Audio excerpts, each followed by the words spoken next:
Most of us think we have a problem in our life unless we have something that's a bigger problem to contrast it with.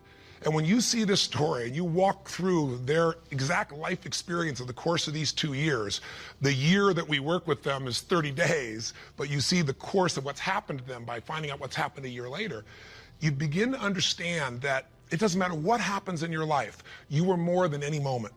There's no challenge you can't face and overcome. The events of our lives don't control our lives, our decisions do. And so I figured if we could take a couple that has faced this big a challenge and be able to break through, then you could look whatever's in your life and make it happen. It's kind of like, if I wanted to show you that if you could face your biggest fear, your smaller fears kind of drop aside. It's like, what's your biggest fear? Today, one of the biggest fears so many people in North America and around the world, in the Western world, are facing is losing their job. It's a horrific possibility. It has impact on your family, your psychology, your emotion, so many things, your choices. But the truth of the matter is, what's a problem? Losing your job is a massive problem until you find yourself in a position where you lose all your savings, what it took you maybe 10 years of working to get. Then what's a problem after losing your savings? That's not a problem anymore when all of a sudden you lose your leg or an arm or something horrific happens to one of your children. That's not a problem when someone tells you all of a sudden that you have terminal cancer. And I've had those moments where somebody says, you've got that tumor in your brain and we don't know what it means. Those moments take your other problems and make them disappear. And you know what's interesting? When you ask most people in North America, what's the greatest thing that could ever happen to you? Give them 10 seconds. It's been done over and over again. First 10 seconds, what comes to your mind? What's the best thing that could ever happen in your life? The majority of people in North America say what? Can you guess? Winning the lottery. And many of them say winning a $100 million lottery, $200 million lottery. That's what's going to make their quality of life extraordinary. But when you do the studies, and there have been many done over the last 15 or 20 years on people that win these giant lotteries, what are their lives like 2 years later, 3 years later, 5 years later? Is the quality of their life extraordinary? Rarely, if ever. Because what's happened is they haven't grown. Life gives us these events, these, quote, horrific events, because there's an area of our life that has to grow. If you were to ask me, Tony, out of all the millions of people you've worked with, if someone really wants to feel alive, they want joy, they want happiness, they don't just want money or things or just even respect, they want to feel a sense that life is meaningful and alive, what does it take? I tell you one word: progress. When you're making progress in your life, it doesn't matter where it is, you're going to feel more alive. If you're overweight, but you get yourself today and you say, you know what, I'm stepping into gear. I'm just putting these darn shoes on. I'm not waiting for the perfect, person to come by and coach me. I'll get that too. But right now, I'm just going for a walk, or I'm going to go for a jog, or I'm going to go lift some weights. I'm going to do something right now. And you get yourself into gear, and you do that for a few days in a row. Even if you haven't lost the 10, 20, or 30 pounds yet, you're going to start feeling better immediately because you have the power of momentum and you're making progress. Progress equals growth. Growth equals feeling alive. We grow or we die. So what's the worst thing that could ever happen in your life? Same survey, asked the people in North America, 10 seconds to come up with the answer. Number one answer, to become a quadriplegic. That's why I made the show. Because the idea that I could be in a position where I'd be alive, but I couldn't physically feed myself, take care of myself, that I'd be completely immobilized, for most people, that's the scariest thought of all. To them, that's the worst possible fear. So by going through this journey with Frank and Kristen, and experiencing their emotions and seeing and feeling that in 30 days they could go from trapped in their home where there is no possibility of a future, no idea of intimacy, no idea of children, to world travelers who are doing things they weren't doing before when he was, quote, supposedly able-bodied, happier and stronger and closer in their love than ever before. And you know it's real, and you see the results a year later as we do the follow-ups, and you haven't seen the follow-ups, be sure to see that and hear about the story of what's happened with them. When you get that experience, it affects you, because it isn't somebody verbally telling you a story. It's something you kind of went through. So the idea here is, I'm sure you have some other fears outside the one we just came up with. Whatever you're afraid of, the job, the loss of relationship, trust me, it's small. If you'll face a bigger fear, that little fear will start to be handled pretty easily. That's why when all of us go through in our lives extreme stress, we're all going to go through it. You're going to have a home burned down, or something's going to happen to somebody you love, or someone's going to pass before you're prepared for it, which is almost always. Or you're going to find yourself in a financial situation that feels like you can't turn it around. Or you might feel like personal character assassination, or maybe you get mugged, or maybe you get a terminal disease. We all will face multiple times in our life extreme stress. The difference in people's lives is not what we face, it's what we do with what we face. You can take yourself from a place where in the face of absolute total tragedy, you triumph. But it requires making some new decisions, taking some new actions, and mastering a part of yourself that can unleash all of your power and ability as a human being. That human spirit, as corny as it sounds, can be channeled in a very specific way. And if you do, the game of life changes. So I'll give you another example outside Frank and Kristen. A friend of mine who just passed recently, he's always been a deep inspiration to me. His name is Art Berg. And Art's a guy that was a young man, good-looking, strong, athletic. He lived in Utah. And he fell in love with his absolute sweetheart. She was, the most popular girl, the most attractive girl. She met all the criteria of a college boy. And his buddy and he are driving across the state to go to where he's going to get married. And he falls asleep in the back seat while his best friend is driving. And his best friend falls asleep in the middle of the night as they're driving. My friend Art Berg woke up rather intensely on the desert floor with the car upside down, his legs trapped beneath it, and unable to feel anything. He became a quadriplegic in an instant. His friend actually was beat up, but actually survived. Now, what do you do in a situation like that? Well, the first thing most people do is they want to curse God or they want to curse their friend. It's not their fault. Most of what happens in our lives is not our fault, but what we do with it is going to determine the quality of our lives. Sometimes it is our fault, let's be honest. But lots of times, events happen. Stuff happens, or whatever word you want to replace stuff with. You know what I'm talking about. But what's different about this man is he made a different set of decisions. On that day, he said to himself, you know what? I got two choices. I can live here in the dirt and live and suffer the rest of my life for what I've lost, or I can figure out how to maximize what I have. He developed this mindset. His mindset was, before the accident, there were about probably 10,000 things I could do. After the accident, he said I could probably do 9,000 things. Before the accident, I was probably not even doing 500 of those things. I'm going to do more while I am now. And he did. He became an entrepreneur, started his own bookstore, and became very successful.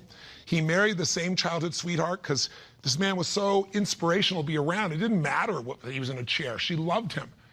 He had 2 children, one of the greatest gifts of life.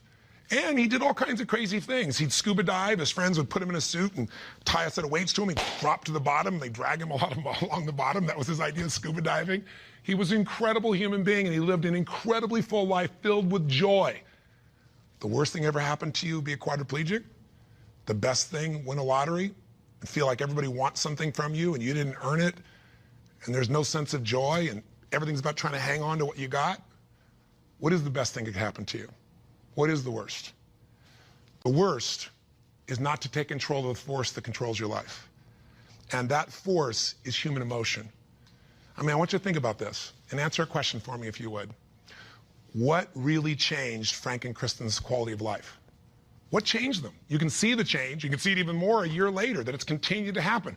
What made the change possible? Did you get it? Did you see it? The answer is simple. We changed the emotional pattern that was controlling their life. And you and I have emotional patterns that are controlling us right now. Whether we're aware of it consciously or not doesn't matter. It's the force that is shaping you. It's shaping your relationship. It's shaping your finances. It's shaping your career. It's shaping the amount of joy or unhappiness or suffering or excitement you have right now in this moment.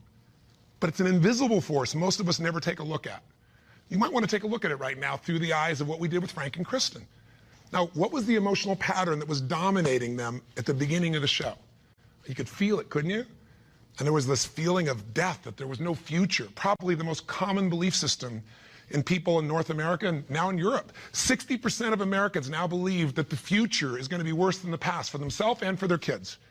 70% of Germans and Europeans, I think it's 80% according to the Pew study recently in France. Around the world, we're starting to believe that circumstances control who we are. Don't get me wrong, circumstances play a huge impact. Events play a huge impact on your life, but they're not the ultimate determining factor. The force of human spirit or emotion is it. With the right emotion, you can unleash things you could never dream of. And I know you know this is true. So take a look, let's analyze. Where do these two live after the accident? Well, where would you live if you were Kristen? I mean, you've lost your future, supposedly. There's no intimacy. There's no chance of children. You've become the full-time nurse to your husband who you love, but now you're changing his catheter every few hours. You're afraid to leave the house because you're afraid, what if he falls over? He may stop breathing.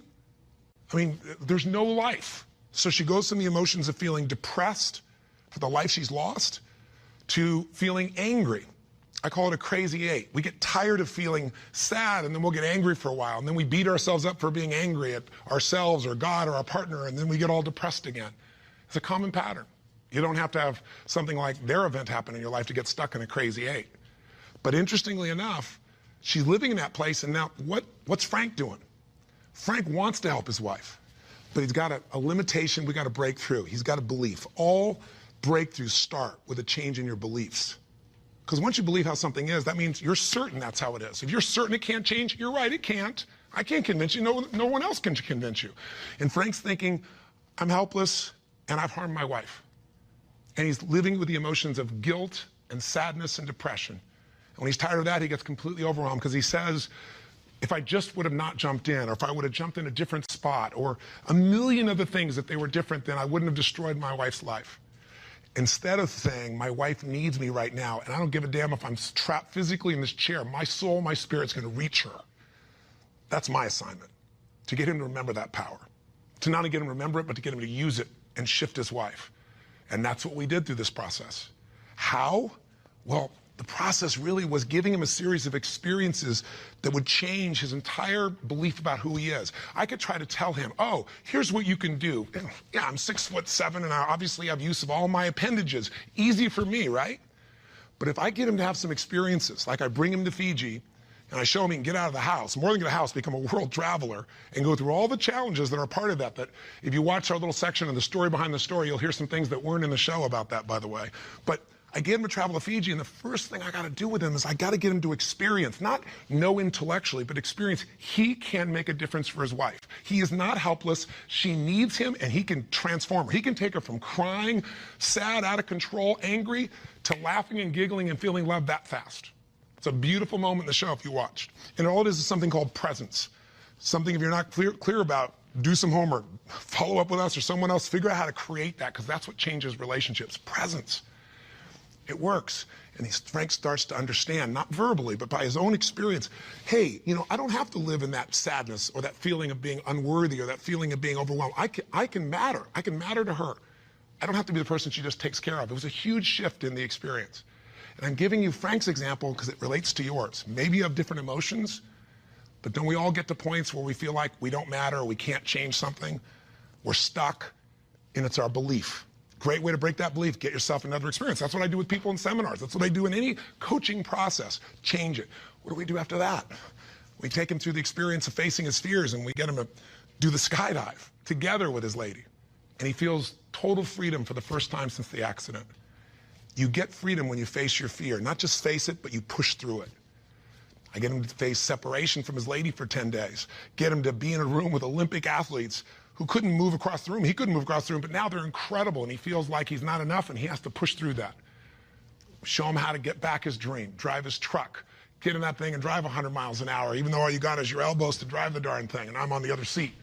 Pretty cool thing. So it was a stacking of these experiences that got Frank to own himself in a new way, to build a new identity, a new set of emotional patterns.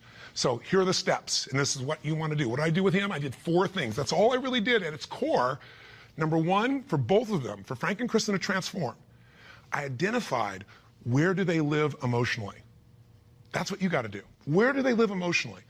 Well, we just decided, we just described where they live. Depression, anger on one side, feeling guilty, feeling overwhelmed, feeling sad on the other. There's no way they can change their life with that as the emotional fuel to get you to take action. You're not going to take action. There's not enough intensity to get you to get through the obstacles or the tragedies or the challenges. Once you see what the pattern is and you tell yourself the truth, this is where I'm living, step 2 I did with them, is I identified what's the antidote. So if fear is what's controlling things right now, we need an antidote called courage. Now, courage doesn't mean that you're not scared. Courage just simply means that you're scared to death, but you do it anyway. It's an emotional muscle. It doesn't feel good. You just exercise it. That's what courage is. I mean, everybody you know has different emotional patterns. And it may be hard to see it in yourself, but I bet you know it in other people. I mean, come on. Don't you know somebody who lives every day and they're angry all the time, or they're pissed off, or they're frustrated, or they're worried all the time? I mean, haven't you met people at different times who, don't you know somebody that's always kind of playful or crazy or cracking jokes? Better yet, do you know somebody who's not really funny, but they think they are? And they tell a stupid joke and everything else. It's not even funny, but they crack themselves up so much that you find yourself cracking up, right? I mean, people have patterns. The question is, what's yours? See, if you can identify the patterns in other people, you can start to see them in yourself as well. And you know what we all do? We all find a way to try to get what I call home. Home is, I noticed after 9/11, I'm with 2,000 plus people from, I think it was 45 countries. I was in Hawaii. The accidents happened, the tragedy happened, the attacks happened, and we got the information at 3 o'clock in the morning in Hawaii, and we had 100 plus people, 200 people that were from New York, many of which worked and had offices and friends in the towers, and all their friends died or their whole company disappeared. And I had to bring these people in from all these countries with different religions, different backgrounds, different belief systems. Some people were celebrating. Other people were crying and saying it was the end times. It was unbelievable. I noticed all this emotion around me. And the biggest thing to put them all together is I had to say, what's really going on here? And I noticed angry people got angry. Sad people got sad. Guilty people, a nurse, she was guilty. She wasn't there helping people, but she's always guilty. The angry lady is always angry. We all have a home. Many of the people didn't live in the United States, didn't know anyone in New York City, and they were yet angry, guilty, or sad. Why? They weren't angry, guilty, or sad about the 3,000 people a day that die of cancer and heart disease. They're all mothers, fathers, children. I pointed out that day. You can't be convenient with your compassion, and yet most of us are. We're unaware that we use events as a trigger to get home, back to the patterns we know, even if it's uncomfortable. So if you identify where you live, emotionally, the patterns that are limiting you, the second piece is find the antidote. Courage can replace fear. If you're feeling this unbelievable feeling of overwhelm, you need love or support. And not just go get it, go give it. See, finding that antidote starts to change the game. And then after you identify it, you find the antidote. Number 3 is you got to practice that emotion. I know that sounds weird. I'll explain what I mean in a moment. But you got to do that emotion enough consciously that you can go from frustrated or depressed to determined. And you know how to shift that gear, and it's not fake, it's not some pump up, it's real. And it changes your life when you can do that like that. And it's a biochemical change. It's not some I'm happy, positive thinking BS. That's not what I teach. I'm not here to tell you go to your garden and chant there's no weeds. I'm here to say there's the weed, go pull it out. But you're not going to pull it out without determination, without passion, without commitment. Am I making sense? So if you know the pattern, if you find the antidote, if you practice it enough, and then the final step, you condition it. You practice enough that you can just automatically go into it, that's when your life changes. So what are you going to do as your assignment for this week? To take this little 10-minute rant I'm giving you and convert it into a massive, measurable increase in the quality of your life. I can't do that for you. You can do it for yourself if you do what I tell you. Here's what you're going to do. Step 1, and this will be on the web as well. Step 1, you got to identify where you live. So where do you live? Where do you live emotionally? You personally, just like we did with Frank and Kristen. There are thousands of emotions. There's 4,000 words in the English language, I should say, for different individual emotions. I did the research on it years ago. I'm gonna have you take out a piece of paper, pen, take out your notebook, computer, get a page. On one side, one column, write all the emotions that you experience at least once a week that empower you in some way. Love, passion, excitement, creativity, whatever it is. Peace, determination, I don't know, what are yours? I want you to write the emotions, though, you don't experience once in a while. The ones you experience at least once a week in a powerful way and really feel it. Not an emotion you feel once every blue moon. On the other side of that page, or if you do it on our little application or wherever we put it here, the other side I want you to write all the negative emotions, or to be more fair, all emotions can be positive if you use them, all the disempowering emotions. The ones that tend to put you in a state where you don't follow through. And I want you on that side to write all of them and do it simultaneously. Just keep making your list. What are the emotions I go into that mess me up, like feeling frustrated or overwhelmed or lost or alone or depressed or pissed off and rageful, whatever it is you go. And again, not emotions you experience once in a while, the ones you experience at least once a week. So make a list of all the emotions you experience at least once a week, ones that empower you, ones that disempower you, on the list. That's step 1. That's identifying where you live. And circle the top 2 out of the whole list that you experience most often that are empowering, and the top 2 you experience most often that are disempowering. That'll be step 1.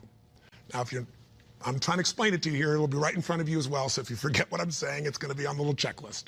But I want you to know what I mean. Step 2, let's identify the solution.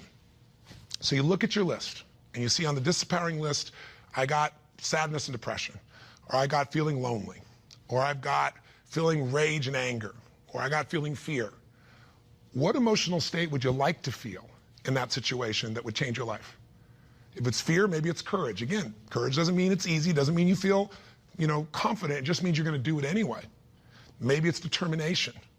Maybe instead of feeling alone, you feel loving and you go give to somebody else. What's the antidote? What's an emotional pattern that if you live that, it would change the game? Is it faith? Is it passion? Is it courage? Is it playfulness? You're taking things just too damn seriously. You've forgotten perspective. Go watch the show again. See if you really have a problem. See if your problems are as challenging as the people you just saw who transformed their tragedy into something tremendous, something beautiful, something magnificent, something meaningful, something that can even help other people that are watching. That's the beauty. So that's the second step. What's the antidote? Come up with your antidote emotion. Step 3 is you got to practice that emotion. Now, I know that sounds silly, stupid, kind of weird. But if you came to a seminar with me, you'd see, 3,000, 10,000 people. And we do this, and we condition that a new emotion till you can shift gears. Have you ever heard about the fire walk? It's not about the fire walk. I do skydiving, all kinds of crazy stuff. It's a metaphor for how do I go from afraid, fire's metaphor for whatever you don't follow through on in your life, whatever holds you back, to snapping and going to a state of mind where I just move through. It's not this big mind over matter thing. It's mind over emotion. It's shifting. And when you learn how to go from scared to determined in action, what can't you do in your life? So we show you how to do that. But for right now, I'll give you just a quick example. Understand that emotion is really created by motion, by the way you use your body. So quick example, real quick. Imagine a time when you know someone who's depressed or you were depressed. If you ever felt that way, I'm sure you have at some time. And think about what you do with your body. When somebody's depressed, they get all excited, talk faster, gesture. No. Everything kind of slows down, doesn't it? What happens to your shoulders? They drop. Where's your head when you're depressed? Drops. Where's your breathing? Full or shallow? It becomes shallow. You talk loud and fast or slow and quiet? Slow and quiet, more hesitant. Now, emotion is created by motion. You can try and think yourself and I'm happy. But if you go, I'm happy, and your body's like this, nothing's going to change. We can change our biochemistry by eating, by taking a drug, by smoking a cigarette, because then you take a different breath, you eat food you like, you fill up your tummy, and you start to breathe nice. Your whole mental, emotional state changes, doesn't it? So what I'm saying is you don't need the cigarette, you don't actually need the food. You can just physically learn to say, this is what I do when I'm depressed, this is what I do when I'm most determined. There's this gesture I made. I remember one time when I was a kid, or one time I got pissed off and what did I do? I made a gesture, I stood taller, I looked the person in the eye, I spoke with more authority. Now, my idea of passion and determination may be a little over the top for you, and I get it. I'm a crazy mofo, and I'm a passionate human being, but you can do your version. What do you do when you're really feeling something like determined? What do you do when you are passionate? With your face, with your voice, with your body. Just practice and make a contrast. Here's what I do when I'm sad. Here's what I do when I feel loved. Here's what I do when I'm worried. Here's what I do when I'm determined. That's what I mean by practice. And I'd love to have you in an event, but I'm trying to give this to you so you can do it right now, and you can. And maybe this would be helpful to do with friends so they can give you feedback and say, here's what you do. I see you do this when you're really strong. I see you do that when you're kind of weak. That's the third step. Practice. Now, what's the assignment? Figure out your emotions. Where do you live? Positive, negative. What are the big primary antidotes? What emotions do you need? Practice the emotions you need so you can go into them a few times. Sounds a little weird, but if you do it, you'll see it's actually quite fun. Feels powerful. Maybe do it with a friend. That's the easy way to do it. And condition it. And that means take the next 3 days, do this 3 times. Figure out the difference and shift from not sure, worried to determined. From overwhelmed, I don't know what to do, to focused. And you just deliberately, physically make the change from one to the other. 3 times for 3 days. If you're bold, do it for 7. But if you do this 3 or 4 times a day for 3 to 7 days, you'll start to get a pattern in your body. And the pattern in your body, a new pattern, means a new life. Our life's a reflection of our emotional patterns. If you live in sadness and depression, you could have $1 billion and your life is called sad and depressed. If you're living feeling grateful, feeling alive, feeling passionate, your life is filled with gratitude and passion. Doesn't matter what's happening anywhere else. And you can face any challenge from those emotions and you can overcome. Does this make sense? This is how you can take what you watched in that show and convert it into some actions that'll change you.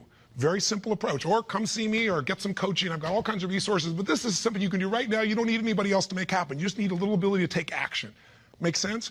And if you haven't seen the show, for God's sakes, go on Hulu and watch the show, or all this will just sound like a bunch of words. If you've had the experience, and you know what I'm talking about, and you've witnessed it, it'll be real in you right now, and you'll get a sense of what you can do to move forward. And if you can't find it on Hulu, once again, send us a little email, and we'll make sure we find a way for you to be able to observe or experience the show directly. And last thing I'll say to you is, the best way to keep something in your body is share it with somebody else. The whole philosophy of my life has been, if your life's going to be meaningful, you can't just be about me, you got to be about we. So if you can, if you feel like it, if your spirit's touched by this, help us pay it forward. Share this with your friends. You can share the clip of our show. You can share this little section. We got all kinds of ways. Just take the clip and send it. And we even have a way you can push a button once again and send it virally to everybody. Everybody who's on your email list. We'd love it if that works for you. If you don't, we're totally respectful of that. But in the end, I can promise you one thing. If you will do this, if you'll discover your current emotional pattern and you'll change it through a little bit of practice over and over again, you will change the quality of your life no matter what you're facing. Make sense? Thanks for taking the time. I hope this was close to 10 minutes. I went a little crazy, but it's really just designed to try to really serve you. So until I see you again, hopefully next week, live strong and live with passion. God bless.